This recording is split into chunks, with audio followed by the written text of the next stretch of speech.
최근에 참 어처구니 없는 일이 일어났는데 잘 지은 것 같은 한 건물이 이렇게 20도 경사로 기울어지면서 위험해서 이것을 철거할 수밖에 없는 일이 일어났습니다. 충남 아산의 테크노밸리 근처에 약 7층 오피스텔 건물이었는데 그만 이것이 이렇게 잘 지은 것 같았는데 다 철거가 될 수밖에 없는 상황이 되고 말았어요. 원인이 무엇이었는가 보니까 기초공사의 부실입니다. 땅 속으로 약 14m 내지 15m의 기초 지지대 파일을 박아야 되는데 박아야 되는 개수의 30 내지 40%를 적게 시공을 했습니다. 그러니까 100개를 박아야 되는데 한 60개밖에 박지 않았다 이거예요. 그러다 보니까 위로 이렇게 7층 건물을 올리는데 그것을 지탱하지 못하고 무너져 내리게 된 것입니다. 건물을 보면은 참 아주 이쁘게 잘 지은 것 같은데 그만 쓸모없이 되고 말았습니다. 기초가 얼마나 중요합니까? 그런데도 불구하고 우리 사람들은요 집을 선택할 때 보이지 않는 기초를 별로 따지지 않습니다. 그저 보이는 건물의 구조가 어떻게 되어 있는가, 또 방이 몇 개냐, 또 거실이 어떻게 생겼는가, 또 우리 여자들은 부엌이 편리하게 짜여져 있는가, 뭐 이런 것들을 보지 이 건물의 기초가 잘 되어 있는가 라고 하는 거는 별로 사람들이 생각하지 않아요. 잘 돼 있으려니 이렇게 우리가 다 믿고 그렇게 하는 거겠지만 종종 이런 일이 생길 수 있다 이거죠. 우리 건축과 마찬가지로 우리 신앙도 겉으로 보이는 부분, 우리가 느끼는 부분, 인식되는 부분만 중요하게 여기기가 쉽습니다. 어떤 동기에서 그것을 했느냐 하는 게 별로 중요하지 않게 생각이 돼요. 드러난 행위나 업적에 민감하면서 자기 만족에 빠지기 쉽습니다. 또 사람들이 어떻게 볼까, 어떻게 평가할까 이런 것에 신경 쓰는 가운데 우리도 모르게 외식하는 사람들이 될 수가 있어요. 그러나 모든 신앙 행위에 보이지 않는 동기가 왜곡이 될 수 있습니다. 기초가 제대로 잘 안 돼 있는 가운데서 그런 신앙의 모습들이 나타날 수 있다. 우리가 겉으로 볼 때는 참 잘하는 것 같아요. 믿음이 좋은 것 같아요. 그런데 그 밑을, 보이지 않는 그 밑을 들여다보면은 참 잘못된 동기에서 하고 있는 것들이 많이 있습니다. 또 우리나라 교인들의 특징을 한마디로 이야기한다면은 열정이에요. 자, 우리나라 한국의 교인들만큼 이렇게 열정 있는 사람들이 많지 않을 겁니다. 정말 열심히 신앙생활하고 교회생활도 열심히 잘하죠. 그런데 그 열정이 어떤 기초 위에 세워져 있느냐, 이게 참 중요합니다. 바울은 그 당시에 자기 자신도 그랬지만 교회를 핍박하고 있는 유대인들 속에 참 열심히 있다는 것을 알고 있어요. 그런데 그 열심이 도대체 어떤 열심이냐라고 하는 것을 잘 분석하고 그리고 거기에 대한 평가를 이렇게 내렸습니다. 로마서 10장 2절에서 3절에 보니까 내가 증언하노니 그랬어요. 증언한다는 말은 내가 확신을 가지고 말한다. 이건 진짜다, 참이다 라고 하는 그런 뜻이에요. 그들이 하나님께 열심히 있으나 올바른 지식을 따른 것이 아니니라 하나님의 의를 모르고 자기 의를 세우려고 힘써 하나님의 의에 복종하지 아니하였느니라. 그가 이렇게 정확하고 확신 있게 분석할 수 있었던 것은 자기 자신이 또 그런 경험이 있었기 때문에 그래요. 이 유대인들이 이렇게 열심히 나름대로 하나님을 섬긴다고 하는데 그들의 문제가 뭐냐, 이런 열정적인 신앙의 기초가 뭐냐면 하나님에 대한 잘못된 지식이었다 이거예요. 오늘날 우리 이단들 보면은 어떻게 보면 일반 우리 교인들보다 더 열정 있지 않습니까? 더 헌신적이지 않습니까? 자기 재산도 다 내놓고 뭐 하루 종일 전도하러 다니면서 그러지 않습니까?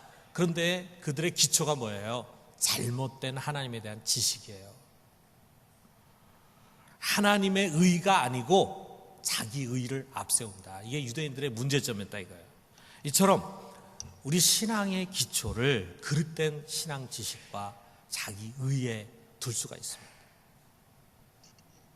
오늘날 우리 교회 성도들이 쉽게 극복하지 못하는 부실한 기초를 두 가지로 말한다면, 첫째는 율법주의입니다. 율법주의. 자, 이 율법주의의 뿌리가 너무 깊어요. 여러분, 망태기 할아버지라는 말 아시죠? 우리 나이 드신 분들은 잘 아실 겁니다. 저는 어릴 때 망태기 할아버지를 너무 무서워했습니다. 한번 망태기 할아버지가 진짜 이 넝마주의잖아요. 넝마. 망태기에다가 뭐 이렇게 넝마 같은 거를 담고 가는데, 얼마나 가난한 분들입니까? 얼마나 먹고 살기 어렵습니까? 그러니까 얼굴 표정이 부드러울 수가 없죠. 그 딱딱하고 거머죽죽한 얼굴 표정에 그 아주 남루한 옷을 입고 이렇게 하는 걸 한번 봤어요. 제가 엄마한테, 엄마 저 누구예요? 그랬더니 망태기 할아버지래요. 근데 그 다음부터 이제 우리 어머니가 망태기 할아버지를 저에게 악용을 하시는 거예요. 제가 말을 잘 안 들으면은 너 망태기 할아버지 와서 잡아간다. 망태기 할아버지 부른다. 이제 이러는 거예요. 망태기 할아버지에 대한 그 두려움이 제 안에 있어요. 그러면은 제가 하다가 그거 안 하고 또 안 하다가 하고, 그러니까 엄마 말을 잘 듣게 됐습니다. 두려움을 이제 우리 속에, 어린아이 속에 이제 심어주면은 당장 그 아이가 말을 들으니까 그 망태기 할아버지가 참 사용하기 좋은 거죠. 여러분, 우리 자녀들 교육시키는데 어떤 방법으로 교육을 시킵니까? 너 이거 공부 안 하면 알아? 회초리를 들고 알았지? 하면서 협박을 할 수도 있겠죠. 그리고 또 애들에게 너 만약 지금 공부 제대로 안 하면 나중에 어른 돼가지고 쪽박 차는 거야. 이렇게 해가지고 아이에게 뭔가 미래에 대한 불안감을 조성시킬 수 있겠죠. 그러면 아이들에게 겁을 주고 두려움을 갖게 하면 애들이 공부를 합니다. 뭐 애들이 부모의 매를 무서워하잖아요. 또 자기 미래에 대해서 아주 부정적인 얘기를 하면은 애들 속에 두려움이 있잖아요. 이게 단기적으로 효과가 있어요. 근데 이렇게 해가지고 공부하는 거는 오래 가지 못합니다. 우리 신앙생활도 그래. 신앙생활 잘하게 하는, 빨리 신앙생활을 잘하게 하는, 막 훈련도 받고 또 막 열정을 가지고 하게 하는 방법 중에 하나가 이런 게 있어요. 두렵게 하는 거예요. 너 하나님한테 혼난다. 또 죄 안 짓게 하는 방법 중에도 이런 게 있어요. 하나님 징계하신다. 그래서 하나님에 대한 두려움을 가지고 신앙생활을 열심히 하게 그렇게 만들 수가 있습니다. 제가 예전에 청년 때 어느 기도원을 갔는데, 아주 유명한 기도원이에요. 근데 그 기도원에 갔는데 참 그 기도원에 인상적인 게 뭐였냐면, 거기에 있는 일하는 직원들이 참 친절해요. 보통 저도 기도원을 참 많이 다녔는데 기도원들 가면은 참 있는 직원들이 참 불친절합니다. 그런데 이 기도원은 참 친절해. 제가 거기에 이제 사찰처럼 보이는 분하고 같이 이제 대화를 나누게 됐는데, 아, 여기 있는 직원들은 참 친절하네요. 그랬더니 친절 안 할 수가 없습니다. 어떻게 해요? 만약에 친절하지 않거나 여기서 나쁜 생각 품으면은요, 당장 하나님으로부터 벌이 내립니다. 그래서 자기가 자기 얘기를 하는데 어느 날 그 원장에 대해 자기가 불만이 생겼대요. 그래가지고 그 불만을 자기가 이제 혼자서 툴툴거리면서 이야기를 했답니다. 그랬더니 지붕에서 일하다가 그만 떨어졌대요. 그래가지고 다리를 다쳤대요. 자기가 그래서 자기가 원장님에 대해서 그 불평하는 마음을 품으니까 하나님이 당장에 벌을 내려가지고 그래서 다치겠다. 그래서 여기서는 나쁜 생각 품거나 죄를 지으면은 하나님 가만두지 않는다. 즉각 하나님이 징계하신다. 그래서 친절한 건 좋잖아요. 친절한 게 얼마나 귀합니까? 좋습니까? 그런데 그 친절한 행위의 동기가 정말 사람을 사랑하고 주님의 은혜에 감사해서 내가 이곳에 찾아오는, 기도하기 위해서 오는 모든 성도들을 내가 친절하게 대해줘야지. 그럼 얼마나 좋습니까? 근데 그것이 아니라 그렇게 안 하면은 하나님으로부터 벌 받을까 봐 두려움의 동기에서 그렇게 한다. 친절한 건 좋은데 동기가 잘못된 거예요. 우리가 그렇게 얘기해서 예수를 믿어도 그런 식으로 신앙생활하고 그런 식으로 살아가면 구원 못 받습니다. 구원 받는 게 쉬운지 아십니까? 좁은 문이라고 그랬어요. 좁은 문. 구원 받을 사람이 많지 않습니다. 정신 똑바로 차리고 신앙생활해야 됩니다. 그렇게 해가지고 정말 하나님이 나중에 당신을 안다고 얘기하겠어요? 인정하겠어요? 내가 너를 안다고 얘기하겠어요? 구원받을 수 있겠어요? 이렇게 우리가 잘못 가르치고 설교할 수가 있어요. 우리 옛날에 우리 교회, 지금은 이제 다른 곳에 가서 사역하지만 우리 부교육자 중에 우리 교회 성도 중에 구원받는 사람 많지 않을 거다, 이런 식으로 이제 가르치는 거예요. 그러면 사람이 어쩌면 나도 이런 식으로 신앙생활 해가지고는 하나님께 인정받지 못하고 구원받지 못할 수도 있겠다 하는 그런 두려운 마음이 드니까 열심히 할 수는 있겠죠. 우리가 헌금 생활이라든지 또는 기도 생활이라든지 또는 주일 성수라든지 이런 것들에 대해서 그것을 제대로 하지 않으면은 하나님께 벌 받는다, 징계 받는다, 하나님이 치신다, 이런 식으로 하다 보면은 그 사람 속에 두려운 마음이 들고 그러다 보면 그런 일을 하게는 할 수 있습니다. 근데 하게는 할 수 있지만 잃어버리는 것이 많아요. 무엇을 잃어버리냐? 하나님에 대한 왜곡된 이미지를 심어주는 거예요. 두려운 하나님, 야단치시는 하나님, 내게 대해서 늘 실망하시는 하나님, 그런 하나님 이미지가 항상 있어요. 아마 여기 앉아서 예배드리는 우리들 중에도 지금 하나님에 대해서 갖는 이미지가 그런 이미지로 꽉 차 있는 분이 있을 거예요. 하나님 두려워. 하나님이 나를 늘 못마땅하게 생각하실 것 같아요. 왜냐하면은 죄도 짓고 또 신앙생활 하는 거 보면은 열심히 하지도 못하고 뭐 이런저런 부족한 부분들이 나도 알거든요. 하나님이 얼마나 그런 거 못마땅하게 생각하시겠어요. 그러니까 그 하나님 가까이 가는 게 너무나 부담스러워. 좀 하나님 안에 가까이 가서 그 앞에서 재롱도 떨고 좀 안식도 얻고 즐거움도 갖고 이렇게 해야 되는데 하나님 가까이 가는 게 굉장히 부담스러워요. 하나님 나를 굉장히 못마땅하게 생각하실 것 같아요. 하나님 두렵다, 이거. 야단치실 것 같아. 하나님 두려워. 어느 정도 해야 우리 하나님 만족하시겠습니까, 여러분? 우리가 하루에 교회 와가지고 한 4시간 정도는 기도해야 하나님이 그래 이제 됐다, 네가 그 정도는 해야지 기도 생활 바르게 하는 거지. 그래서 만족하실 것 같습니까?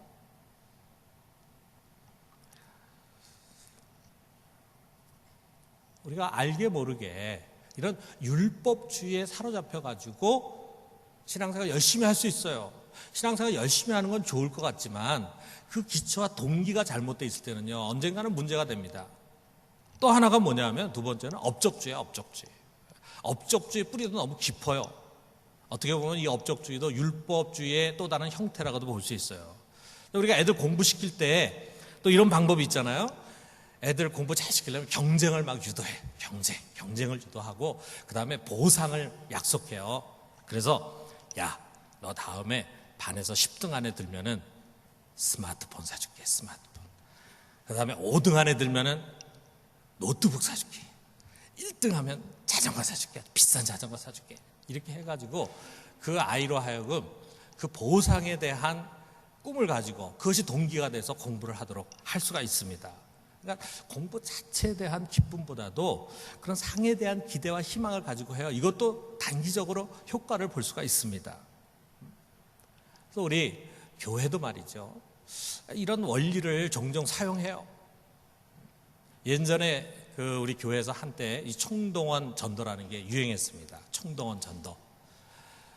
그래서 전도를 많이 온 사람에게 아주 큰 상을 주는 거예요. 냉장고를 주기도 하지만 어떤 교회는 총동원 전도에 1등한 사람에게 마티즈를 준다고 내놨어요. 부산에 있는 어떤 교회입니다. 마티즈. 야, 전도할 만하죠, 여러분? 우리 교회도 한번 해볼까요? 마티즈. 한 200명 전도에 오는 사람에게 마티즈를 주겠다. 그 사람들이 말이죠, 이 구미가 당기잖아요. 야, 냉장고도 얻을 수 있고 에어컨도 얻을 수 있고 심지어는 마티즈 자동차까지 얻을 수 있다. 나도 한번 해보자 해가지고 열심히 전도한단 말이에요. 자, 오늘날 우리 교회와 성도가 말이에요, 하나님을 위한다는 명분하에서 얼마나 이런 세속적인 목표를 갖고 달려가는지 모릅니다. 기도 제일 잘하는 사람 되고 싶다. 그냥 기도하면 되지. 뭐 때문에 기도를 제일 잘하는 사람이 되고 싶어 합니까? 11조 제일 많이 내는 사람 되고 싶다. 이거야말로 진짜 그 마음속에 세속적인 탐욕이 가려지는 거죠. 돈 제일 많이 버는 사람 되고 싶다, 그 얘기 아니겠어요? 10,000명 성도, 선교사 100명을 파송하는 교회, 사업에 성공하고 대학에 들어가고 금메달 따서 하나님께 영광 돌리고, 이게 우리 한국 교회 세속화의 주범입니다. 이런 것들이 동기가 돼가지고 열심히 해. 그래서 우리가 겉에서 보면은 진짜 열심히 하고 많은 열매도 있는 것 같고 막 이러니까 우리가 박수도 치고 인정도 하고, 때로는 그래서 그런 사람이 교회 중짜도 되고 이렇게 하지만, 과연 그것이 하나님 기뻐하시는 것이냐. 공부하는 방법이 나와서 얘기지만, 독일에서 참 놀랬던 게 뭐냐면요, 선생님들이 애들 집에서 예습시키는 걸 그렇게 싫어해요. 부모 불러가지고 그럽니다. 애 제발 예습 좀 시키지 마세요, 그럽니다. 우리 한국 사람들은 애 학교에 가면은 예습을 시키잖아요. 그러면 애가 조금이라도 알고 가면은 그곳에 수업 시간에 좀 더 많이 알아듣고 적극적으로 참여하고 이렇게 하니까 좋을 것이다 해서 예습을 하잖아요. 근데 독일은 거꾸로 예습을 시키지 말라고 가르칩니다. 왜 그러느냐? 예습을 해가지고 오면은 수업 시간에 흥미가 없어진다는 거예요. 이미 다 알고 있는 거니까. 그래서 아이들도 학교 들어가기 전에 공부시키지 않도록 당부합니다. 우리는 벌써 학교 들어가기 전에 벌써 우리 한글 다 깨우쳐야죠. 그거 못 깨우치면 또 학교 가가지고 열등한 애가 되니까 힘들잖아요. 근데 독일에서는 하지 말라는 거예요. 그냥 논리라는 거예요. 왜? 그래야지만 아이가 자기 단계에서 서서히 흥미를 가지고 공부를 한다. 흥미. 아이가 흥미를 가지고 공부해야 늦게까지 스스로 공부를 하는데, 아이가 흥미를 갖기도 전에 여러 가지 주에서 율법적인 강요에 의해서 또는 업적주의적인 보상에 의해서 애가 공부하도록 이렇게 하니까 고등학교까지는 그렇게 하죠. 대학에 들어가니까 합니까? 우리가 고등학교 성적까지 보면 세계에서 우리나라가 굉장히 높아요. 그런데 이상하게 대학에 들어가서는 힘이 없습니다. 그런 외적인 조건들이 사라지니까 공부할 동기가 없어져 버리는 거예요. 우리가 신앙생활도 그렇게 하기가 쉽습니다. 이게 잘못되는 거죠. 여러분, 우리 신앙의 행위, 그것의 기초를 바르게 세우는 것이 중요해요. 그것이 때로는 좀 늦게 가는 것처럼 생각될 수도 있어요. 당장 눈앞에 어떤 가시적인 결실이 나타나지 않을 수도 있어요. 그렇지만 그것이 바른 것이라면 우리가 그렇게 해야 됩니다. 우리 신앙의 기초를 바르게 세워야 된다. 여기 23절에 있는 말씀을 우리가 봐요. 23절 말씀 보면은, 자, 우리 같이 한번 읽어봅시다. 만일 너희가 믿음에 거하고 터 위에 굳게 서서 너희 들은 바 복음의 소망에서 흔들리지 아니하면 그리하리라 그랬어요. 자, 여기 있는 말을 우리가 조금 더 쉽게 표현하면은, 만일 너희가 믿음에 거하여 거기에 뿌리를 내리고 확고히 서면, 그리고 복음의 소망에서 벗어나지 않으면 그리하리라 그랬어요. 여기 그리하리라 라고 하는 말은 어떻게 된다는 말인가? 그 앞에 절을 우리가 좀 봐야 되겠죠. 22절에 보니까, 이제는 그의 육체의 죽음으로 말미암아 화목하게 하사 너희를 거룩하고 흠없고 책망할 것이 없는 자로 그 앞에 세우고자 하셨으니 그랬어요. 여기 특별히 하반절에 나온 말씀을 따라서 우리가 같이 연결을 시키면은, 만약에 너희가 이 믿음의 기초에 굳게 서 있으면은 거룩하고 흠이 없고 책망할 것이 없는 자가 된다라고 하는 그런 말씀이에요. 그렇다면은 우리가 서야 할 그 믿음의 기초, 복음의 정수, 그것이 뭐냐? 한마디로 말하면 예수 그리스도가 십자가에서 피를 흘리셨다. 바로 이것입니다. 이게 우리 믿음의 기초고 이게 복음의 정수예요. 우리가 이걸 찬찬히 한번 생각해 보면은, 그 십자가에서 피를 흘리신 예수 그리스도가 누구냐부터 우리가 생각해야 되잖아요. 그 예수가 누구냐? 이것이 바로 우리가 읽지 않았지만 15절부터 18절까지의 내용입니다. 그는 유대인에게 붙잡히고, 그리고 빌라도의 권세에서 좌우되고 로마 병정에 못 박힐 그런 유약한 인간이 아닙니다. 우리 예수님 그런 시시한 분이 아니에요. 그저 위대한 성인이고 4대 성자 중에 하나고 이런 분이 아니에요. 그분이 누구냐? 여기 15절부터 18절에서 선포하는 것은, 그는 하나님의 형상이며 그는 만유의 주시다 이것입니다. 이 우주, 이 넓고 광활한 우주 안에 보이는 것이나 보이지 않는 것이나 모든 만물이 다 그로 말미암아 창조되었고 그를 위해서 존재하고 있습니다. 대단하잖아요. 그가 이 세상을 만드셨어요. 그리고 지금 있는 모든 것들이, 인간을 포함한 이 세상의 모든 것들이 다 그를 위해서 존재하는 것입니다. 그는 알파와 오메가고 처음이요 나중입니다. 세상의 모든 권세 위에 계신 주권자예요. 세상의 주님이시고 동시에 교회의 머리이십니다. 이 세상의 주권자시고 왕이신 그가 만드신 이 세상 속에 오셨어요. 그리고 십자가에 못 박혀 죽으셨어요. 자, 우리가 참 정말 믿기 어려운 그런 역설이죠. 그런데 이 역설적인 신앙이 바로 우리의 신앙의 시작입니다. 왜 그가 이렇게 비참한 죽음을 당하셨는가? 왜 그가 십자가에서 피를 흘리셨는가? 그것은 바로 하나님과 만물을 다시 화목하게 하기 위해서입니다. 여기 20절에 있는 말씀이 그것을 가르치는 거예요. 20절에 있는 말씀 우리 같이 한번 읽어봅시다. 그의 십자가의 피로 화평을 이루사 만물 곧 땅에 있는 것들이나 하늘에 있는 것들이 그로 말미암아 자기와 화목하게 되기를 기뻐하심이라. 여기 지금 자기와 화목하게 되기를 기뻐하심이라 했을 때 이 자기가 누구를 말하냐면 그 바로 앞에 있는 19절에서 가리킵니다. 하나님께서는, 하나님이 주어요. 하나님. 그러니까 우리는 이 십자가 사건 전체의 주체를 보게 되는데 그 누구냐? 하나님 아버지세요. 물론 예수님도 자의로 이 세상에 오셔서 십자가에 못 박혀 죽으셨지만 그를 이 세상에 보내시고 십자가에 못 박으신 분은 하나님 아버지시다. 유대인에 의해서 그가 십자가에 못 박힌 것도 아니고 빌라도에 의해서나 또는 로마 병정에 의해서 십자가에 못 박힌 거 아니에요. 하나님이 그것을 허락하지 않거나 원하지 않으면은 이 세상에 있는 모든 권력자들이 다 모이고 모든 군사들이 다 모여도 예수를 붙잡을 수도 없거니와 그를 십자가에 못 박을 수가 없습니다. 그를 십자가에 못 박으신 분이 누구냐? 바로 하나님 아버지시라니까요. 성부 하나님이 그의 아들을 십자가에 매달려 피 흘려 죽게 했습니다. 왜? 죄로 인해서 부패해진 이 만물과 다시 화목하기를 원하시는 거예요. 화목하기 위해서. 그리고 그 화목의 핵심은 바로 우리 인간입니다. 여기 21절에서 22절에 보면은 자, 같이 한번 읽어봅시다. 전에 악한 행실로 멀리 떠나 마음으로 원수가 되었던 너희를 이제는 그의 육체의 죽음으로 말미암아 화목하게 하사 너희를 거룩하고 흠없고 책망할 것이 없는 자로 그 앞에 세우고자 하셨으니. 전에 악한 행실로 멀리 떠나 마음으로 원수가 됐어요.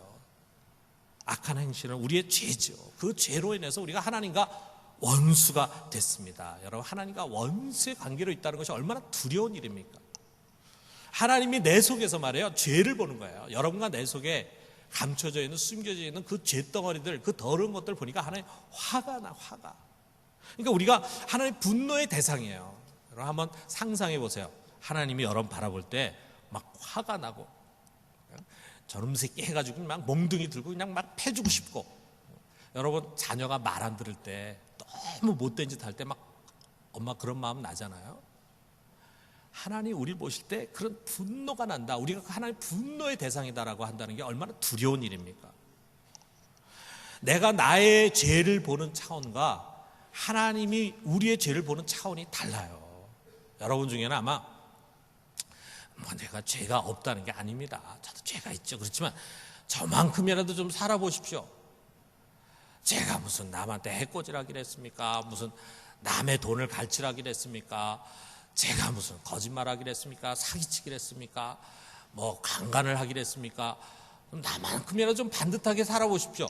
이렇게 생각하는 분이 우리 중에 있을지 몰라요. 자기 의의가 있는 분. 그런 분이 있다면 우리 하나님께서는요, 여러분의 내면 속에 숨겨져 있는, 여러분의 내면 깊은 곳에 숨겨져 있는 그 추악한 죄를 다 끌어낼 것입니다. 겉으로 드러나서 않아서 그렇지, 때로는 우리도 잘 인식하지 못해서 그렇지, 우리가 얼마나 많은 죄를 짓고 사는지 몰라요. 하나님 그것을 다 끌어내시면서 우리가 결단코 의로운 자가 아니라 아주 추악한 죄인이라고 하는 것을 드러낼 것입니다. 우리가 뭘 해도 사실은 하나님 성에 차지 않아요. 우리가 아무리 잘해도, 우리가 아무리 경건한 자로 살아가도 그 하나님의 원하는 목표점에 도달할 수가 없어요. 그리고 결국 그가 심판할 때 그 심판을 누가 피할 수 있겠습니까? 이게 우리 인간의 불행입니다. 여러분, 우리가 하나님과 원수된 인간은요, 그야말로 그 속에 깊은 심연 속에 두려움을 갖지 않을 수가 없어요. 그래서 우리 인간이 내면 속에 모든 어느 누구도 다르지 않아 다 모든 사람이 두려움을 갖고 있어요. 불안, 두려움, 그것이 있어요. 그래서 어떤 철학자는 그 두려움은 대상이 없는 두려움이다라고 말하는데, 그 두려움이 대상이 없는 게 아닙니다. 우리가 인식하지 못해서 그렇지, 그 두려움의 대상이 누구냐? 바로 심판자 되시는 하나님에 대한 두려움이 있어요. 죄인은 본능적으로 하나님을 두려워합니다. 죄의 형벌을 예감하기 때문에요. 그 죄의 대가가, 내가 지은 죄에 대한 대가가 현실 속에서 고난이라든지 여러 가지 불행으로 나타날 수도 있잖아요. 거기에 대한 두려움이 있어요. 그래서 하나님을 모르는 사람도 자기가 나쁜 짓 범하고 나서는 혹시라도 이것에 대해서 신의 벌이 있지 않을까 하는 그런 두려움을 자기 속에 갖고 살아갑니다. 아울러서 우리가 죽은 다음에 내세 겪게 될 영원한 형벌에 대한 두려움을 사람이 갖고 있어요.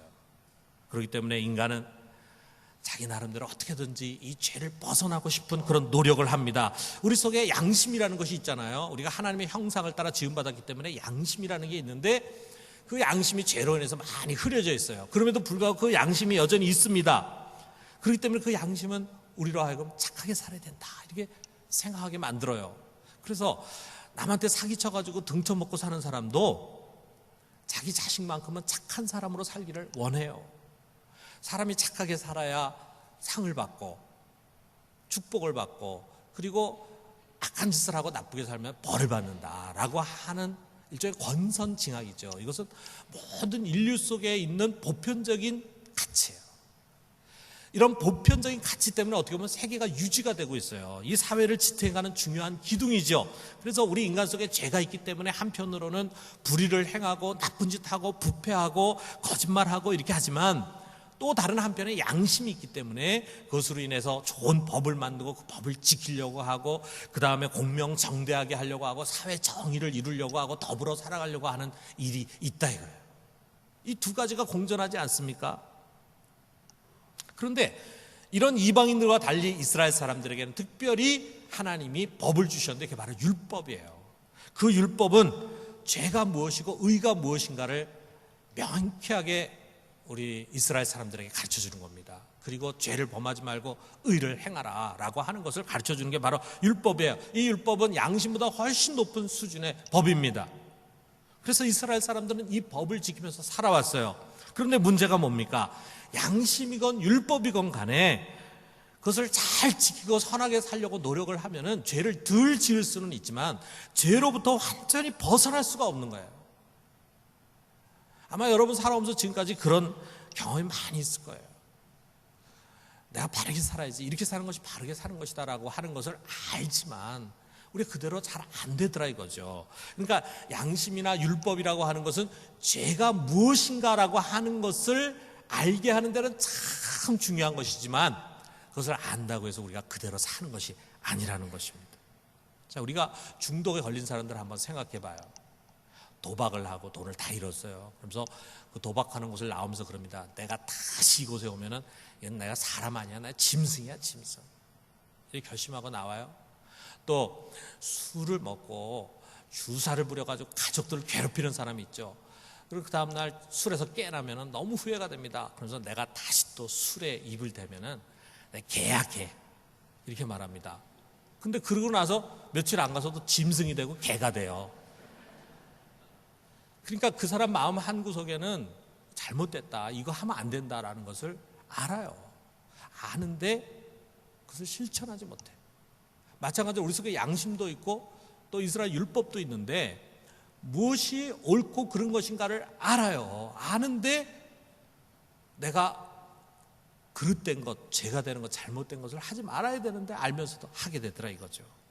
그렇기 때문에 우리 인간은요, 자기 힘으로는 죄 없는 의로운 상태, 다시 말하면 여기 22절에서 얘기하는 것처럼 거룩하고 흠이 없고 책망할 것이 없는 자의 상태에 도달할 수가 없습니다.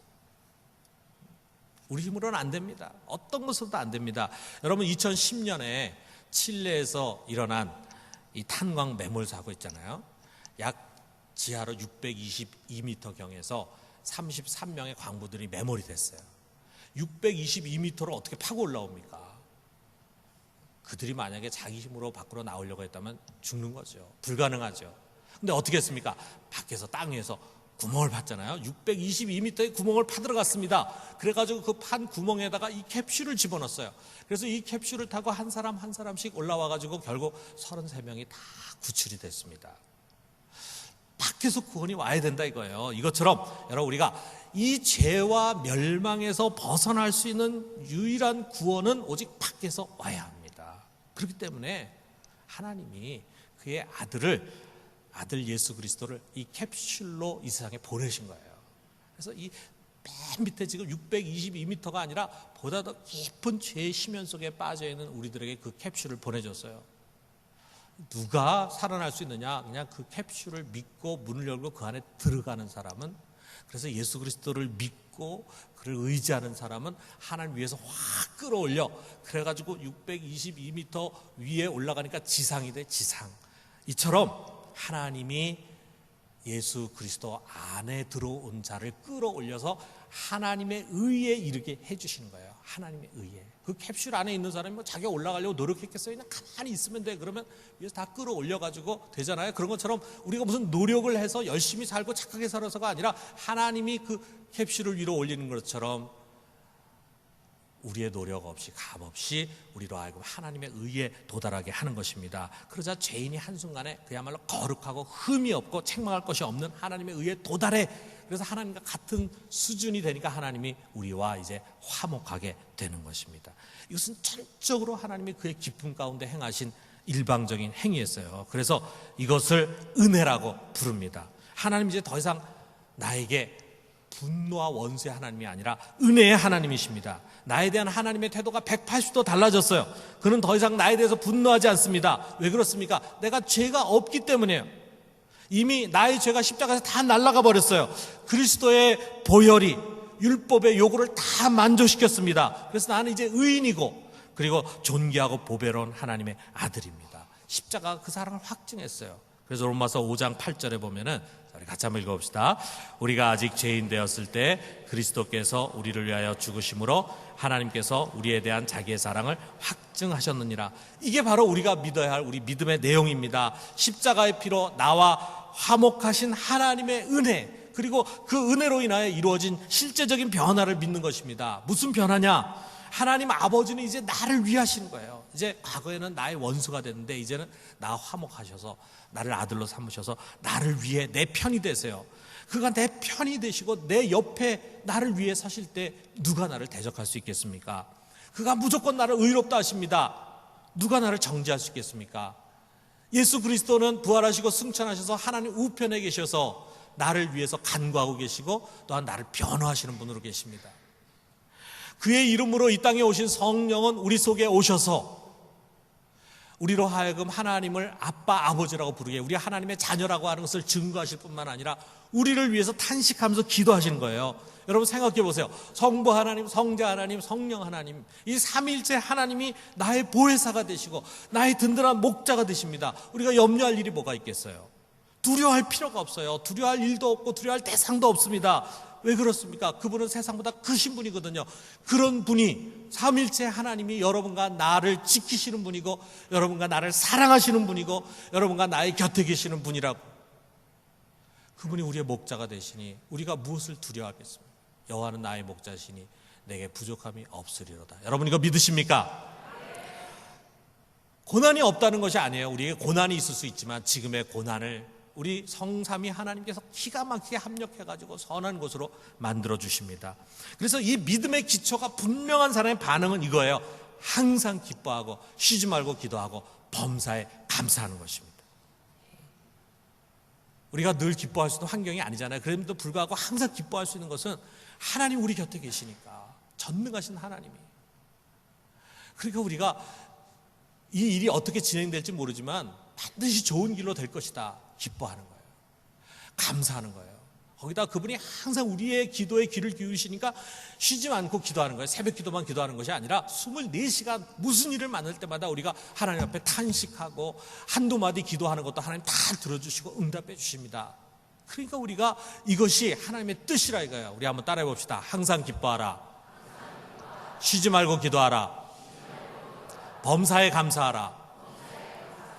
이것이 그리스도의 보혈로 믿음으로 구원받아 하나님의 의에 이른 사람들의 모습입니다. 여러분, 이것이 우리 신앙 행위의 동기입니다. 오직 하나님의 은혜, 하나님의 은혜 때문에 우리가 기도도 하고, 하나님의 은혜 때문에 우리가 헌금도 하고, 하나님의 은혜 때문에 우리가 선교사로 헌신하기도 하고, 하나님의 은혜 때문에 우리가 전도도 하고, 하나님의 은혜 때문에 하는 거예요. 은혜 받은 자여, 너 십자가의 보혈로 하나님과 화평케 된 자여, 평안할지어다. 평안할지어다. 너 하나님의 택하신 사람이여, 너 하나님의 자녀여, 너 왕같은 제사장이여, 너 거룩한 성도여. 너는 이제 죄의 사람이 아니라 거룩한 성도니 그 거룩한 성도에 합당하게 살아가라. 거룩한 성도가 되기에 사는 것이 아니라 이미 거룩한 성도가 됐기에 그게 합당하게 살아. 더 이상 죄 안에 머물러서는 안 된다. 이것이 바로 성화인 것입니다. 여러분, 우리는 여기서 출발합니다. 이 하나님의 은혜 속에 강한 자가 되어야 합니다. 하나님의 넘치는 은혜가 우리의 신앙의 기초로 잘 다져져야 돼요. 여러분과 나의 모든 신앙의 밑바닥 속에는요, 율법도 아니고 업적도 아니고 하나님의 은혜가 계속 다져져야 돼요. 다져지고 또 다져지고, 배우고 또 배우고, 확신하고 또 확신해서 어떤 상황, 어떤 문제 앞에서도 하나님의 사랑을 조금 더 의심하지 않는 그런 수준이 돼야 돼요. 우리가 십자가의 은혜를 한두 번 설교 듣는다고 해서 그것이 우리 속에 다져지는 게 아니에요. 여러분, 다져진다는 게 어떤 건지 알잖아요. 정말 그것이 나의 것으로 체화되는 과정을 위해서는 계속 배우고 계속 기도하고 체험하고 하는 것이 필요합니다. 그래서 우리가 아무리 불가능해 보이고 고난이 겹친다 할지라도 그 속에서 우리가 하나님이 날 사랑하셔, 변함없이 사랑하셔, 아무리 이런 상황이 돼도 하나님의 사랑, 나에 대한 사랑은 변함이 없어 라고 흔들리지 않을 수 있는 그런 견고한 사람, 그런 사람이 돼야 하는 것입니다. 나아가서 그 사랑을 입은 자로서 나도 하나님을 사랑해서 그 사랑의 동기에서 열정을 가지고 달려가는 자가 되는 것입니다. 그리고 그 열정은 무엇보다도 복음을 증거하는 데 사용이 돼야 합니다. 내가 값없이 구원을 받았잖아요. 내 노력한 거 없잖아요. 그런데도 불구하고 하나님의 자녀가 됐잖아요. 그렇다면 다른 사람들에게도 기회가 주어져야 돼요. 그 사람도 지금 나름대로 살려고 발버둥 치고 있습니다. 그러나 자기 힘으로는 622m의 땅굴 속에 나올 수가 없어요. 그 사람에게도 캡슐이 주어져야 됩니다. 이것을 위해서 내가 복음을 전해야 돼. 그래서 누구든지 이 복음을 듣고 반응하면은, 그리고 믿음으로 반응하면은 그럼 구원받는다 이거예요. 얼마나 쉽습니까? 그러므로 이 믿음과 복음의 소망을 가진 자가 복음을 전해야 합니다. 여러분, 말씀 맺을게요. 우리 신앙의 기초를 한번 돌아봐요. 어떤 동기에서 내가 그렇게 하고 있습니까? 어떤 동기에서 내가 열정을 내고 신앙생활을 하고 있습니까? 우리 의가 아닌 하나님의 의, 하나님의 은혜에 다시금 섭시다. 그 위에서 힘있게 열정으로 주님을 섬기는 우리 모두가 되기를 주님의 이름으로 축원합니다.